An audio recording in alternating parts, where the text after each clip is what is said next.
welcome to another episode of Offstage. Today, we are going to be talking about LGBTQ comedy and what it is like to be one of those letters. I didn't sign up for this. I should have told my mom. Yeah. I'm not out yet. You both have been out longer than I have known either of you. Is your initial in there, though? Your initial's in there. Yeah, I'm one of the letters. Okay. We got the knee scars to prove it, too. At least you So got on today that. I'm talking to four very talented, funny people who fit one of those letters. With me right here on the right, a award-winning, very funny comedian. She has toured all over. She has been a staple at comedy festivals all over the country. Adrienne Fish.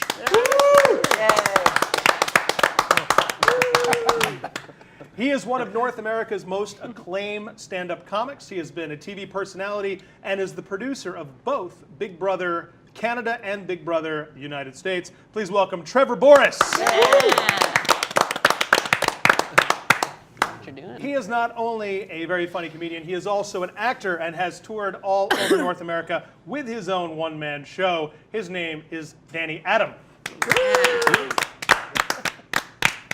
And she is Canada's first transgendered comedian. She has an acclaimed one-woman show, and she is also the proprietor of the landmark Club 120 in Toronto. Please welcome Mandy Goodhandy. Welcome one, welcome all. Thank you guys very much for being here. This is such an interesting episode to me because with other episodes in this series, we've talked about women in comedy and we've talked about ageism in comedy and political correctness and all of this. And what I was saying to someone earlier is that 50 years ago, probably 35 years ago, I can't think of a single openly gay comedian in North America. You know, and even when there were comedians that you probably knew were gay, we can go back 40 years ago to Paul Lynde, say, or certain comics, that it was, you know, wink, wink, nudge, nudge, but not openly gay. And in a short amount of time, now we're finally seeing more and more openly gay comedians coming forward. I think we've come a long way in a short amount of time, but do we still have a long, long way to go? Yeah, I think right now we're just finding out that it's possible to be out and to be a comedian and an entertainer. That the general public is open to listening to how we want to make them laugh and our stories. And it's taken a long time to get there. For me, the hardest thing about being a gay comedian was the fact that I thought it was going to be hard to be a gay comedian. And now it's realizing, you know, as long as I do my work and if the audience loves the product, then I'm good to go. The gay thing is just me. The comedy is me being a comedian. So is it harder for you to be a person of color doing comedy or a gay man? That's just life hard. That's not professional hard. That's just life hard right now being the double minority. Because sometimes even within the gay community, it's not a very brown or ethnic place to be at times. It's, you know, it's Caucasian. So you look like a gay terrorist. Pretty much. I mean, I got the look, I got the beard, I got it all going on. But at the end of the day, I'm blowing you up in a different way, you know? So it's woo. But I mean, I try not to focus too much because I think that's what stops me from going out there and putting myself forward if I keep thinking that it's hard. And there's a lot of people, like I was telling these guys earlier, I saw Behind the Candelabra with Liberace today. And this man was like gayer than gay. But people chose to see his talent as a pianist, right? And that he was called an untaken bachelor or something like that. Like for 30 years, I saw a Liberace TV special or something where he was flirting with women throughout it. They were like, oh, one day they're going to tie him down. One day you're going to tie him down. Well, because people saw what they wanted to see.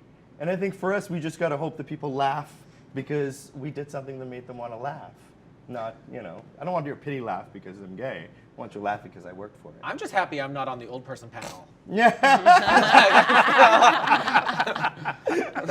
You don't have to worry be about on this one. Not yet. You don't have to worry about that for a long time. Yeah, it's true. Well, okay, Trevor. So, let me ask you. I mean, first of all, I mean, you're still a young comic, but I mean, you also had an interesting background because didn't you come up as a farmer? I did. I was telling them. Yeah, I mean, it was That was the only job I ever had was like growing up as like a real farmer. Like I owned land and then in stand-up, it was actually the best thing for me. The best thing that stand-up ever gave me was it helped me actually come out. Like I was from a super small town, and like I knew I was like attracted to guys, but I didn't know it meant I was gay for a long time. Like I thought everyone was into Justin Timberlake. That's the way I was. But it was kind of so doing stand-up. Like for me, it was something that being gay really held me back for a long time. And so then, did you come out? Sorry, did you come out after starting stand-up? Yeah, I did stand-up for like 5 years. Oh wow. And then I started coming out on stage, and the best gift it ever gave me was, every night I would get this kind of validation and acceptance from people, from hundreds of people, and I think that what kind of made me feel okay to be gay. Like I think, to be honest, if it wasn't for stand-up, I would be, I don't even know. I certainly wouldn't be as confident and comfortable as I am. I mean, it was a weird, like I came out to my parents on stage. What? I did like all my best work on stage. Really? Coming out, yeah. That makes me feel uncomfortable. So on stage is where you said you were gay and your parents were in the audience for the first time. My mom, like she knew. She had bought me like leather pants for Christmas the year before. She knew I was gay. Wait, leather pants means you're gay? Yeah. Well, I mean to pull it off. If So you my pull it wife off- thinks I'm gay. Well, You're a she thinks special so, I story. think so. But my dad, he had no idea, and I like did some jokes about it, and then. But he was kind of weird. Like he didn't even believe me. Like he called me the next day and didn't. Like he thought it was just jokes. Like I was just you joke big about, kidder. Yeah, like about being gay. But so that was. I mean, I think that was the kind of the best gift that stand-up ever gave me. Farm boys are never gay. No. At all. No. Where are you going with that? My first was a farm boy. It was But you know wonderful. what? That's interesting because, that goes into what I was saying. Because 30 years ago, the comedy stage wouldn't have been the place for you to come out either, Yeah, no. right? No, I mean, I was like, I started stand-up. I probably came out first like 15 years ago. Still a fair amount a while ago, and Sure. know, when I started doing TV, there weren't a lot of gay male comics doing, like even, I did Conan a few years ago. Even still, there had not been a lot of gay comics on. But I was really lucky that no one gave me a hard time. I never got heckled. Like literally, like probably the worst. I did a show in Barrie once, which of course it's gonna be bad. But I remember like and they just Barrie, were- Ontario? Barrie, Ontario, and they just like were not into Not it. in They were Barrie, a guy. clearly uncomfortable. And I remember I just like stopped and I was like, let's just talk about this. Normally I would just kind of just try and go through my act and get out of there. Yeah. But I was like, like what's going on? Clearly this is a bit weird for you. And there was this one guy, and I just remember he yelled out, I'll never forget it. He said, it's not wrong, it's just different. and then he like spit into a spittoon or something. You know how many times I got told, I hate the sin, not the sinner. I'm like, wow, that's great, thanks. It's like along that, yeah. Yeah, that's harsher though Yeah. than Oh, yeah. that. Yeah. What you said No, but was, I got that though. I was Yeah. like, it is different. And like, I mean, this was like probably 10 years ago. And it made me laugh because it's, it was kind of a lot for these people with very small minds to wrap their head around. Have you know? ever been told before going on, just don't do too many gay jokes? And Yeah. now my question afterwards always, do you tell the straight guys not to do too many straight jokes? Or should I also not do too many brown jokes? I just want to make sure. I've never. I'm getting that. I'm sorry. No. I was just going to say, I'm getting that now what you got then. Yeah, you're Yeah. fighting the Like, fight. I'm up there doing trans jokes and people are feeling sorry for me because they feel I'm looking for them to feel sorry for me. And then I'm kind of going, yeah, it's really hard for me to find a man and, it really, it's like I have to date, unpopular orphans. So you got that. And they're all, and then I keep remembering, oh, wait a minute, that's right, I'm a trans woman, they've never seen one of me before. And they don't realize that it's a joke. Yeah. I'm being funny, but in a way, people aren't ready to see trans people joke about being trans Right. or to joke about other trans people. That's my job. My job is to joke about other trans people so people will stop taking us so seriously. So I'm the representative of here in Canada anyway, of the trans women that can make fun of Caitlyn Jenner and Laverne Cox. Right. Not a lot of us It's can, hard you're Because lucky. you can't. You Yeah, can't. no, That's we the can. thing. Yeah. I mean, it is hard, and we're still on this path to kind of normalizing it. All of the letters, LMNOP, Q, STD. asterisks, all that stuff. But What is like for me, I was always I always wanted to be called a comic who happened to be gay, and not just the gay comedian. Even though all I talked about was my life, which happen to go through that filter as a gay person. So when I talk about dating and all this stuff, you could easily just see it as like all I talked about is gay stuff, but I was really just talking about my life, and it just made me think of you. But I get a lot Is it hard to cut through all that, like just to be seen as? Because to me, I just wanted to be seen as funny, and I didn't want to. It's not that I'm a very proud gay person, but I didn't want to. You don't want to be seen pigeonholed. as that. It's like, Well, most of us, our audience is still majority straight.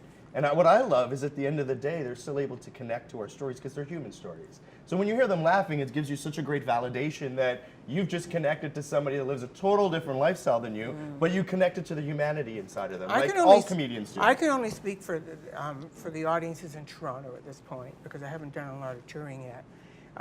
I think they're amazing. They've been very accepting, and I'm shocked by the kind of response I get. Even though sometimes they try to feel sorry for me first. That's okay. But at least I'm educating them and they're listening. Right. And I like that because a lot of the times they'll come up to me after a show and they'll say, I didn't know that about trans women. And I'm going, that's why I'm there. And I want you to know that we're not all angry. We're just frustrated because we have a long way to go and we've basically just started, really, when it comes right down to it. And now we have to show them there's a fun side to us. And it's difficult. There isn't a lot of stand-up comedians out there who are trans women or even trans men. But there are some, but not a lot. And so this is different and shocking to them in the same way. Yeah. When I've interviewed female comics, what they've said is that so many comedy clubs will say to them, try not to do so many jokes about being a woman. Don't make it so much about being a woman. You talk about, don't do so many jokes about being gay. Or don't do so many gay jokes. What I find interesting about your story is so much of stand-up comedy is self-deprecating humor, right? We're all from the land funny, of broken toys, right? Right. Yeah, we all are. And you're trying to do that, and rather than go with the joke and go, here's another person doing self-deprecating humor, they go, aww. Then it's like there's sympathy there when you're like, no, you're supposed to laugh at this. Right. Don't feel sorry for me. But it's also what people associated trans with in the past. And even as a gay man, like 10 years ago, before learning Mandy's story and the story of other wonderful transgendered humans, we always saw trans, all right, working on the street, that's the job. Now we go into so many businesses, restaurants, all that, and there's trans individuals working everywhere. So we're starting to be educated and realize it's not about feeling sorry. It's more about like, fuck, good for you. The awareness of us started with the internet. Sure. So it obviously started with porn, obviously started with the adult, porn is everything. Adult situation, but at least it educated people that we existed, even though that's not what we want to be looked upon as, but at least it was there for us, that people go, wow. It was an avenue you felt accepted in. And they actually exist, and this is how they have sex. Okay, and it's like, so we started being humanized, even though in a bad way we were being humanized. Now it's time for us to get out in the public and show people this is who we are. We're not always, doing that on film. Not all of us are sex workers. Not all of us are in porn. We have also exactly what you said. We're all in the mainstream, everywhere else. Getting there. A lot of times you don't even know that there's a trans person. Back in the day, gay men only worked in retail, but that's changing. Yeah. Well, I'm curious. Yeah, now you're dancers too, right? Well, I'm curious because like Many of us. As a fan of comedy as well, like a lot of my favorite comedians are female, and a lot of female, they still have a hard time versus the males. Like, do you find being gay and female, like, do you find it harder? It's funny, I've been asked that often is what We people talked ask about me that before the show. It's nothing that I've ever come against. In fact, if anything, it's actually helped me because women in comedy is becoming more and more popular. People are wanting to see women on stage more and more. There's this Amy Schumer, this big push towards having women in comedy. And so I think if you're talented and if you're a good comic, then people want to, then club owners and producers want to bring you on. They want to bring on, people just want talented people on their shows. Well, let me say this though. Everyone in this room is also very lucky. We shoot this TV series in Toronto, Ontario, Canada, which is one of the most culturally diverse cities in the world, okay? But I can say this as someone who has traveled all over the United States, in everywhere from the southeast to Enid, Oklahoma. In a lot of cases, you guys are so lucky because of where you are, where you found your success. because Well, where we also had to come. but do Like you I knew but- I had to be in downtown Toronto Right. in order to be able to be me and to be able to go out there and feel free to do this kind of comedy. Like we were talking There's still earlier, parts because you've been going down south. Yeah. I But personally, it does I don't kind think of- I can go down south. Well, I and think even my mind Mandy can't says, handle it. I mean, it does. That's you come here and that's great, but our circles are probably more limited than most people. Like when Yeah. Mandy's saying, I kind of perform mostly in Toronto. I mean, that's too bad. I mean, you know, like even for me, like there's definitely certain parts of the map that I'd cross off and go, You hey, aren't- sorry, Alabama. Not Sorry. gonna do it. Definitely That's what I had half of said. Florida. Adrienne and I were talking before the show, and I had said, you know, me as a straight white male, I'm going to have better luck getting Yeah. work in Arkansas, Kansas, Oklahoma, Alabama. Washington D.C. That- well, that's only if I get elected. Yeah. So, and don't know. that's I feel still like- very real. That's don't still know. Yeah, I very mean, I real. did a show. I did a U.S. college tour a couple years ago, and did a show, did like stuff in Georgia and stuff. And I had a couple where they just were like not into it. Right. I think I did a great job at the big showcase. It was and so the bookers loved me. They knew what they were getting. And then I was there at the school, and those people were kind of surprised. And I remember like there was one that it was like so bad. It was like an all black school. They did not like. I came out within a minute. About 3 minutes later, the booker came on stage, took me off to the side, and she was like, do you have like other stuff you can talk about? And I was like, no. So like I did like 5 more minutes, and then I left because they were terrible. Yeah, I mean, I guess I've never really come up against that yet because I've just mostly been in Canada, and even there is a big difference between the West, between like Calgary. Western Canada Western and- Canada, Alberta, I should say. Alberta, Vancouver is very similar to Toronto in the fact that they're quite progressive. And same with the East Coast. The East Coast just like really wants to have like I feel like Canada in general. Canada's I fine. haven't really come up against any kind of like. I mean, there's small towns where you're like, this is gonna be weird when I talk about my dick, but like mostly. For the it's record, I been don't ever feel awkward talking about my dick. classic white man. Or listening to people talking about his dick. Or his as I dick do often. in leather pants. I had my first show was Guyanese, which was a play off words because I'm Guyanese. And in Guyana in South America, it's still capital punishment if you're gay. Sodomy is still illegal, and you'll get slammed in jail. So for me, when I do my show for people of the West Indies, which I have a lot of West Indian jokes, it's still hard because they got to get used to there's so much gay jokes as well.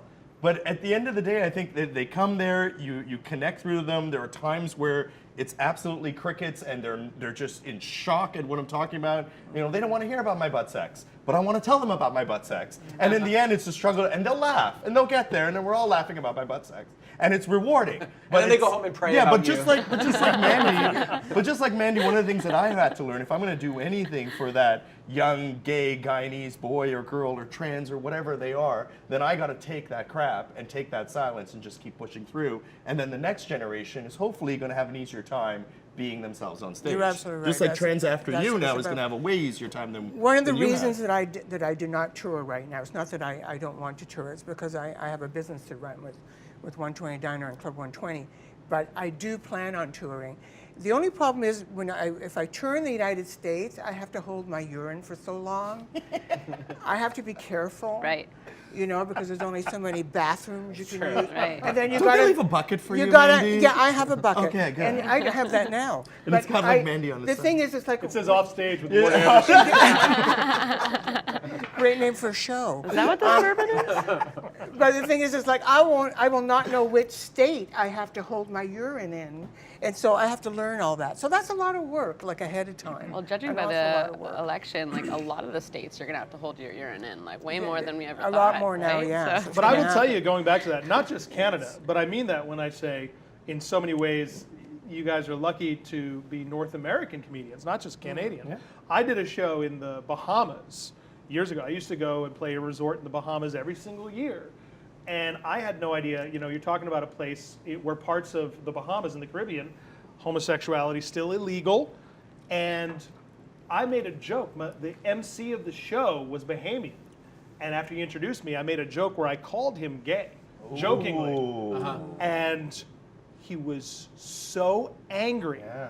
that security had to keep him away from me. Wow. Because it was such an insult to him, to where to me it was.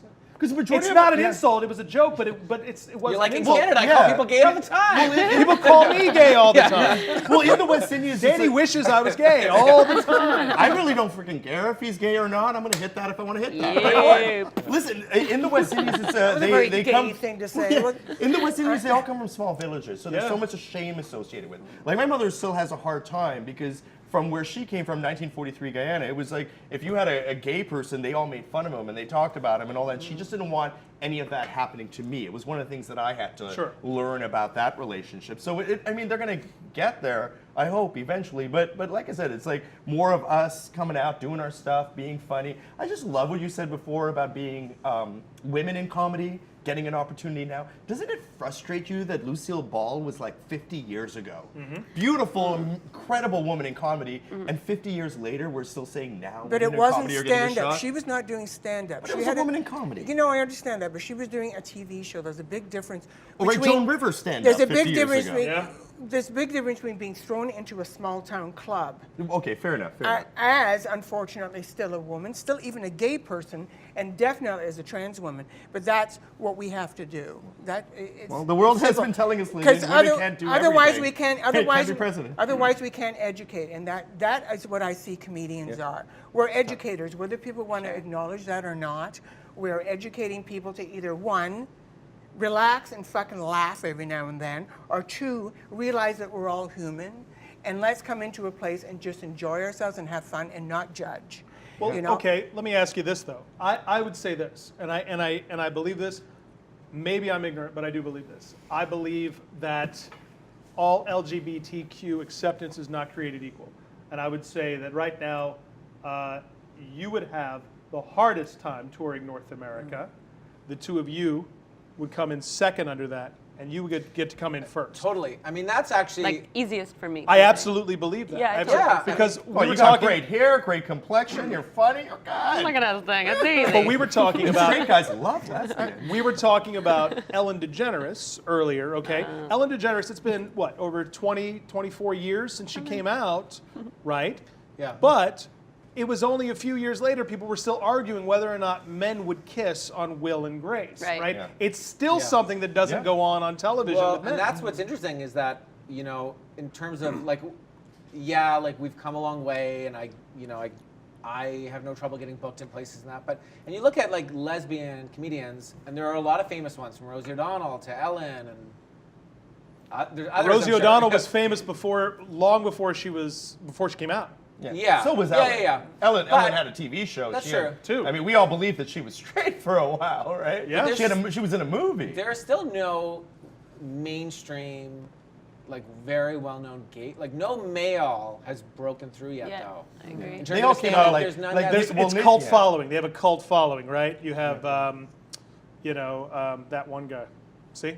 Yeah. Yeah, But I well, mean, and I'm not even making a joke. I'm sitting here going, Yeah. comedians like Ant or Yeah. I wanted Mario. to Google Terrible. gay comedians before I came here because as I was going through my day getting ready for today, I was like, think of all the gay comedians you know, and nothing came up. And I was going to Google and was like, you know what? No, go in with that. The fact that we as gay comedians don't really have another gay comedian to look at and be like, You should have went wow. on Grindr. I mean, I've what the given hell up were you on doing Grindr, on man. Google? You're I've not gonna- given up on Grindr. were you Problem looking? is, though, the gay community, I find, is not the most supportive of a gay male comedian. Yeah, it's Really? interesting. Yeah, like Absolutely. the They will love a female comedian. They love a drag queen. They will not support a gay male comedian. It's weird. I It have is Catty totally- bitches, man. We I got No, a but lot it's of- true though. It's like, oh, you think you're funny? Well, I think I'm pretty funny too. Yeah, there's Really? Yeah, I find it. I didn't know that at all. I really like. Listen, I'm a proud gay man. I love doing gay shows, and I've done gay festivals in South Africa and toured all over. Cool. But my least favorite show to do is a gay show, and I find them like sometimes it's great because I can really dig deep and I can like do some really dirty stuff or be really inside. But a lot of times I just find them to be terrible audiences. We're I have judging It's true. motherfuckers. We are. Yeah. It's part of our DNA. It's in there. It's hard to get over it, and we expect the best. Just like when we go out to dinner, we want to. Yeah.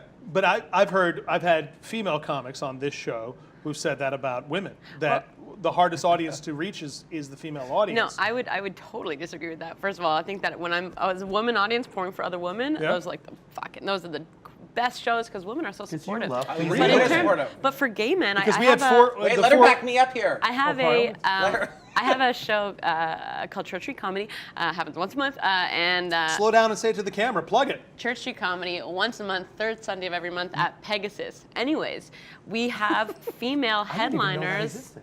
We have female headliners because male headliners and male comics in general, like gay male comics who come through, don't get a very warm reception. We've had Listen, when we've if had we look like a hot straight guy who's curious about having sex with a gay guy, like SeanCody.com or one of those things, then Right. yeah, we'd get bugged. It's 'Cause then- interesting to me. right? I If they think want it's to not fuck very you, cute, they're is gonna that laugh what with you you. I don't Yeah. think it has to do with the way they look. No, I don't think so.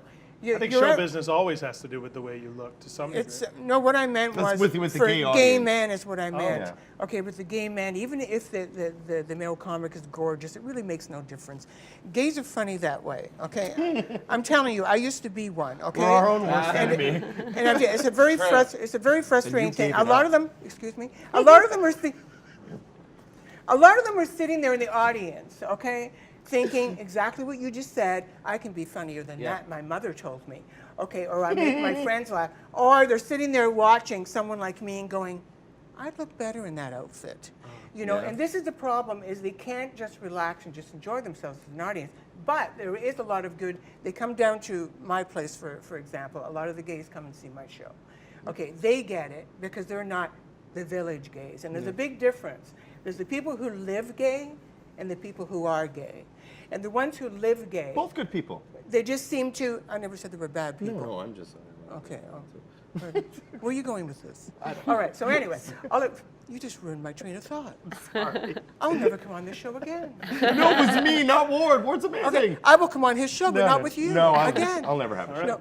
I So won't pair the two of you together, but you two should have a show together. Oh, we're friends. We've known each other for a long. Mandy's great because when I did my first show was at 120 Diner, and I think the most important thing for LGBTQ comedy is people like Mandy that open up their business and support us. Yeah. We sat down, we went through it. She gave me an opportunity, had me going, was so supportive. We'd have talks every week on how I can make it better. And it was like 2 years ago. I had just started and everything. So it's like people like Mandy that give us opportunities, that help each other out, and that's what we need more of. we have to is- open up. Yeah. We have to open up the scene. Make each to other the new- stronger. To the new people as well, because I find a lot of the times the bigger comedy clubs, and believe me, they're deserved where they are. That's not my thing here. The thing is, they've got to start opening up and letting some of these new talent come in, because that's always been the problem in any walk of life. Yeah. People hold back the new talent because they want to hold everything for themselves. They don't realize the more out there, the more people that are good, the more it brings to whatever is you're doing, whatever your talent is, whatever it is. For comedians, for example, more and more people that are funny, they're young, they're upcoming, people go, oh my God, I love comedians. But what is happening is, and you can relate to this, is what happens, certain clubs are just booking a certain bunch of people. Yeah. And they have a little circle. And I'm thinking, this is not right, okay, because they're not getting to see a lot of the other comics out there who It's are a new, very they're incestuous fresh, business. and it should not be that way. And that's why what he was saying, with I have an establishment now that can bring in new people, and I make those little groups of people mix on the stage together. When I book them, I go, I want you, and I want you, and I know you're all from another little group of people, but you have to start learning to work together and to opening up the doors for other people. You do. Because the it's only way. about that. So when I asked Danny, is it harder to be a man of color or a gay man getting booked? Let me ask you, is it harder for you being a gay woman or just being a woman, or have you not noticed it at all? Maybe I'm just really naive, and maybe I'm just, starting off. I've only been this for about 5 years, so that's still very new. And so I've never come up with that kind of adversity yet. In fact, if anything, it's worked in my favor to be Good on you. a woman and That's to good. be. That's great. hear. I like hearing that. Lazy. Yeah. I like hearing that because that tells me for people coming up now that they won't go through the obstacles that I've seen other people go No, through. and I mean, even for me, I feel like I didn't have a lot of competition, so it really opened so many doors. Like I honestly think being gay was like the best thing that happened to me for my career. Like I was getting all these things, and a lot of times, yeah, it's probably out of, okay, we need one brown guy and a gay guy, and so I was like the one. But they also need people who are like good comics. Well, and that's the funny thing, though. Is comics. you might get those doors open, but in the end, you still have to be funny. Yeah, You're not going to get asked absolutely. back. That, if more you're than not anything, funny. that's why Nepotism you're only being asked back. opens the door. Yeah. It doesn't keep the work there. It But doesn't. because of that, because there's not a lot of room, I find that sometimes the community's not the most supportive either. It can be a Right. little catty because Absolutely. people are all fighting for that 1 or 2 spots. So sometimes it can be, I mean, and I don't even do stand-up anymore. So I've kind of like passed, I've opened the, I've left my spot for others to fill. Thanks, Are you buddy. done? Yeah. Do you think you're done with it? Because comedians say that all the Yeah. time, and then they get pulled back to the stage. I haven't done stand-up in 2 years and I haven't missed it for a second. Why? I know it's weird. Right? I think I did it for 15 years. I loved it's a hard it. life. It's hard, like, and for it is. every gala or late night show you do, there's 400 really crappy shows and Right. a lot of open mics and it's a lot of schlepping around. And a lot of times you don't get but- paid at the beginning too, right? Like Yeah. comedians, I don't consider myself a stand-up comedian because I haven't done what you do, where you do the 7-minute sets and venue after venue after venue. I like writing a full show, putting it on, let it go. And I respect that so much because everything I've seen in entertainment, the stand-up comedian has to first write their stuff and then have the balls to go up, or vagine, to go up in front of an audience and deliver it.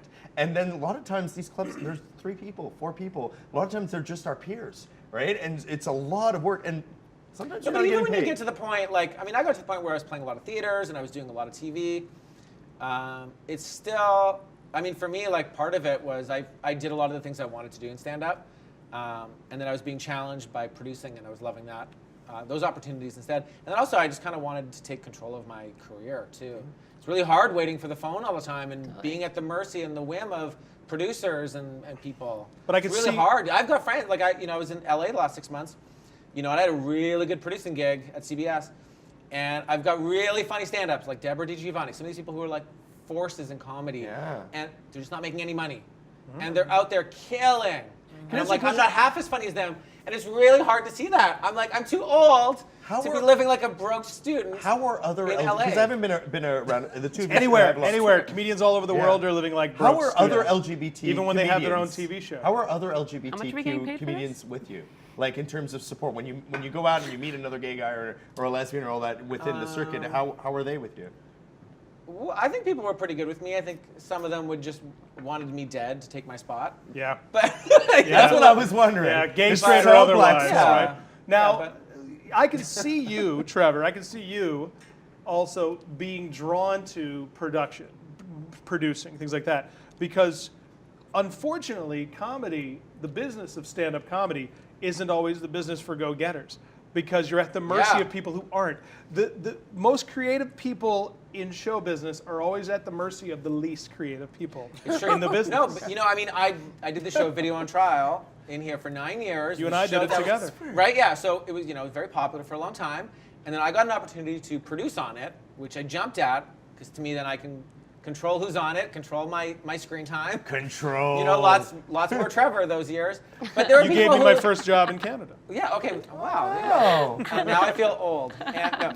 No, but you know what though? But what's interesting is there were a lot of people who I would come across that just wanted to be the star. Yeah. They just want to be stand-ups. They just want to be the star. And to me, I always saw these as more tools in the tool belt. Like Yes. I did a lot of writing and producing. That made me better on camera as well. And some people just could not see that, and they'd rather just sleep in all day and wait for the phone for them to play the comedy club on the weekend. And I was like, you're going to be in trouble. You're going to be playing community centers at 50. It's that farm work that taught you all Right? that, isn't it? Yes. All that, Good I for know. you. I love Don't that you you feel say like I that. I had love bigger that you say arms, that though? stand-up is the starter, the getting Yeah. used, the getting your feet wet, the getting in there. And there's so much more that we want to Yeah, do. and I love- And don't it get me is wrong, great I training love- grounds, yeah. though. It's Sure. great. You get that audience that does not laugh. When you were talking about having an ethic, very black, and not laugh at your very gay jokes, I did that at a vapor lounge, so everybody was high as fuck, right? And I didn't realize, the first time you do a vape lounge, you got to realize that everybody's high, so you got to take time to chip away through their highness. I don't do and that. I went out there all about sucking cock and eating ass, and everybody was just quiet as, and I was like, okay, Vape rooms are just this quiet. doesn't yeah, sound this like is chipping crazy. away at it. Yeah, Doesn't I sound like should have you- chipped away, but I went full. I went all in, and I learned the hard way. Just switch I love ass vape to rooms. brownies and Yeah, you're good too. No, but these guys were so dramatic, and they were cool after. I talked to them afterwards, but they were just like, But that's dude, what are you doing? That's Like, you know? That's the beauty of a vape room is that Yeah. you can't get away with being. You have to. They're not necessarily gonna laugh. So you have to be able to find your own jokes funny because you're not gonna get that reception. So like it makes you also- do a better. Yeah, that was a great It makes learning you lesson. a That's better also again comic. where you're very lucky to be Canadian. Vape rooms are not a thing in most of North America. I'm high right now. Yeah. That sounds like a terrible point. You're like, you're not going to get any laughs because you're so No, stoned. but No, I no, get No, they will laugh. You just It- gotta I- really get in touch. At first, But it's let terrifying. me talk to you guys a little bit about moving on off the stage and in front of the camera, or even behind the camera. So you work in TV production now primarily, and you've acted as well. And you I just wrote and co-directed, co-produced my first film, which we're hoping to get to the festivals next year. So it's just a matter of like, you know, branching out and doing more. This industry in itself, whether you're gay, straight, or whatever, you gotta work and you gotta create a I product. don't think that was a question. Yeah. Oh, sorry. Sorry. I just like talking. God do? bless I you, know. sweetheart. I gotta tell you, if one person has been good at the plugs tonight, it has been Danny. It has been Danny. Do what you gotta do. But you know, I was thinking about this today, preparing for this show. In so many ways, how far we've come. You know, you and I are the same age, and I look at when I was growing up, and I was telling someone this the other day.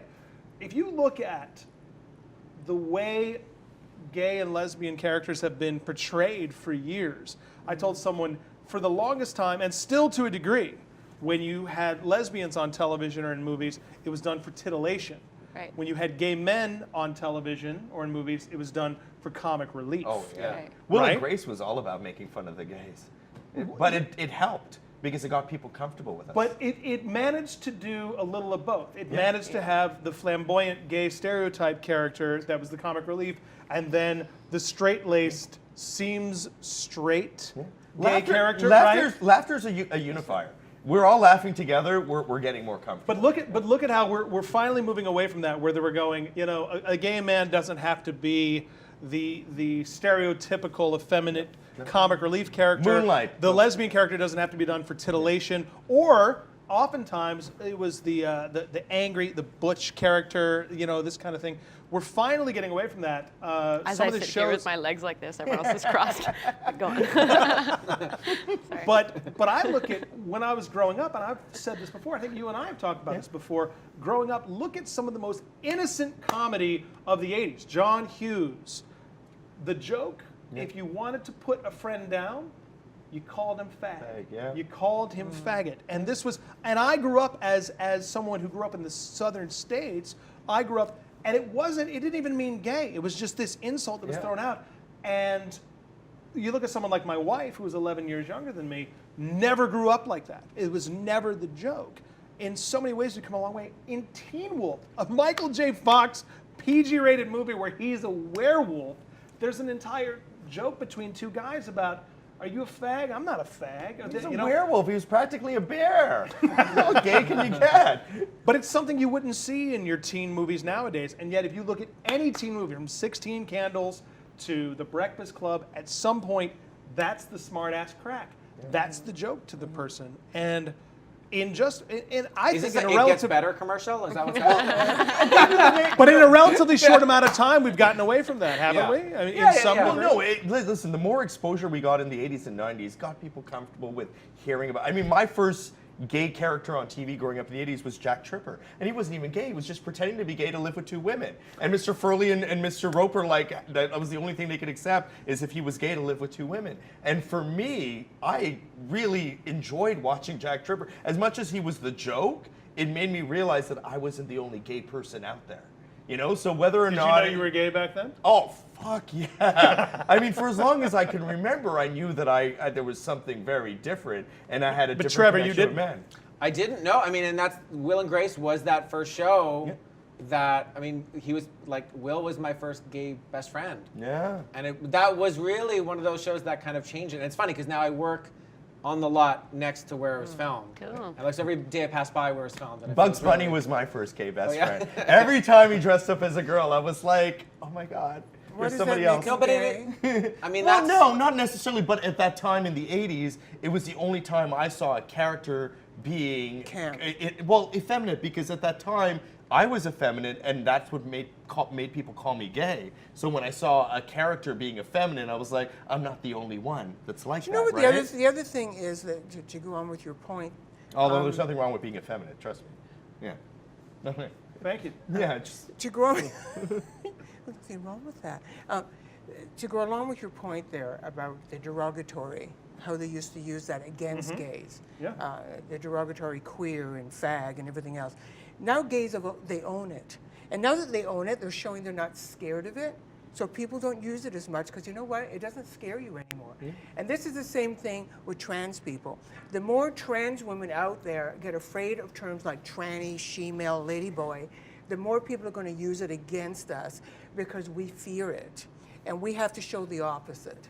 I went to and own Singapore a few years ago and did a comedy tour there, and I went into a bar that was the performers and the servers were transgendered women, and I had never heard that term before, ladyboy, and that's what everyone used Yeah, that's in what they Singapore. used I there, noticed yeah. that ladyboy was the term that was used there, and But they own it. but that's Yeah. what it was, And and I they're noticed okay that, with that that. was interesting how Yeah. many of them owned it. That was Yeah. they were okay. They were like, well, this is what it's going to be. This is But what I'm- has happened now is we've got the activist trans women out there now that are popping up. And God bless them, okay, because they're doing all the hard work. They're doing the farming, okay? Yeah. They're digging the earth, and I like that, and I appreciate it.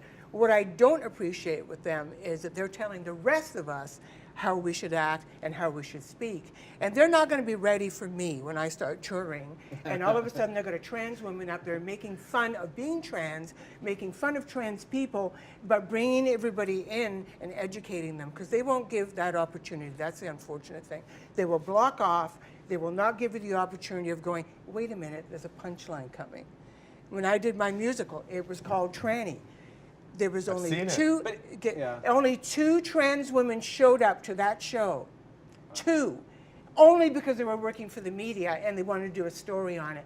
And both of them come up to me after and said, "You know what? We hated the title of your show, but now that we've seen it, we understand." did they get that you were playing We off of understand. Annie? They don't get anything because all they look at is the negative, a tranny, Yeah. and they get offended. And it's like. No, it was a joke. It was fun. I taught people how not to use the term tranny, and that's what the whole show was about. Tranny is not, it's derogatory. Don't use it. Also, guess what? It's a musical. It rhymes with Annie. Okay, Yeah. and it was tranny. I the get it. even the musical. poster was And the Yeah. poster was a Yeah. ripoff of of Annie. the Annie poster. So if you didn't get it, how gay are you? This is what I mean. Right. You know, but it's funny because it's like it's hard. I relate in the sense of like it's, you know, it's hard because you're breaking through barriers. But there's something also really fun about being taboo. I mean, that was one thing I really liked about, you know, when I was kind of really in my prime. I used to do a joke about Stephen Harper's son started following me on Twitter. I don't remember the joke, but it was about Prime really Minister about of Canada at Prime the Minister time. of Canada, his son who was like, you know, 18 and hot. And I remember about See, he was like- see what he did? and he was a 18 big and hot. He should be on your ages show. no, but hey, listen. No, and he was a big fan of mine, and I remember the joke was all about how like I hated Stephen Harper, and the way I was gonna get back to him was by fucking his son, which would have been so hot. And I just remember like part of that was like, and it would get a big reaction, and you know like now that we're more common, it's like it's not as fun. Totally. Do you know what I mean? It's like I kind of Totally. like being the super taboo, like that. The shock entry- value is fun on Yeah. stage. Yeah. Well, yeah, yeah. So enjoy it is what I'm saying, Mandy. Because Yeah. actually, this is as good as it gets. So we talk Once about it's all accepted, it's like whatever. Thank you. So we talk about influence. Okay, you said Jack Tripper and Bugs Bunny, and you said Will and true. Grace. Was it Ellen DeGeneres for you? Was there a lesbian inspiration, or You know what, to be honest, being a lesbian was never a big deal for me. I just all of a sudden was like, I saw Ross kiss Rachel, and I was like, oh my God, Ross is so lucky. And I was like, oh, that's pretty gay of me. Ross is And so that lucky. was it. And I went to an art school, so like everyone's kind of gay. My parents were super cool with it. So I never went through a phase where I was like, who is my gay inspiration? It was just kind of like, I'm gay. And then comedy just came along with it. I never went through a phase where I had to learn to accept it. Also for girls, I think it might be easier. but that speaks volumes because But Ellen, the that being difference said, between the two of you, I would say, from one generation to the next. Totally. I think that speaks volumes Totally. about how far. I say we have a long way to go, and I do believe that. But that also speaks about how far we've come Totally. in That being- just one generation to the next. That being said, Ellen DeGeneres, I think, is like absolutely one of my favorite comics, but it has really nothing to do with the fact that she's a lesbian. You're right. yes. She's just funny. Exactly. Exactly. Yeah. We're done. It's true. On another episode, Aisha Alpha said, I'd like to reach the point where I'm not called a black comic or I'm not called a female comic. Or we don't have that like white men, I'm just called a comic. Yeah. We don't have Right. LGBTQ It's true. comedy. People don't go to Ward Anderson shows because he's straight. They go because he's funny. And that's just it, right? You don't ever go Fingers to people crossed. like, oh yeah, we came to see you because we're supporting a straight white comic. Like, no. I can they say- come to see you because you're just a funny comic. I can say that as a straight white Stripe. male, as a striped male, Yeah. How inclusive. as a straight, we are drinking, by the way. I just want to point that out. Speaking of which, can I go? Yeah, you can have as much as you because I want. think I need more. Take it, by all means. As a straight white male, I can say this. That the boundaries put on me are fewer. I'm never told, don't talk about the fact that you're white. Don't talk about your penis. Don't talk about your sex life. And I can also say You have a lot more competition, though. Yeah, it's hard. there is a lot of the competition, and yet at the same time, Like, good luck standing out. I can say, well, yeah, there's that. But I can also say that there's less emphasis on me being likable. I can go up on stage, and those that have seen me know that to a degree my persona is that of an asshole, and that can be, and that's accepted in me more than it is accepted in other people, whether it's women or gay men or transgender comics, right? So, I've got more competition, that's true, but I've also got fewer rules when it comes to what I'm allowed to do. May I? How do you feel about the whole straight, privileged white male identity?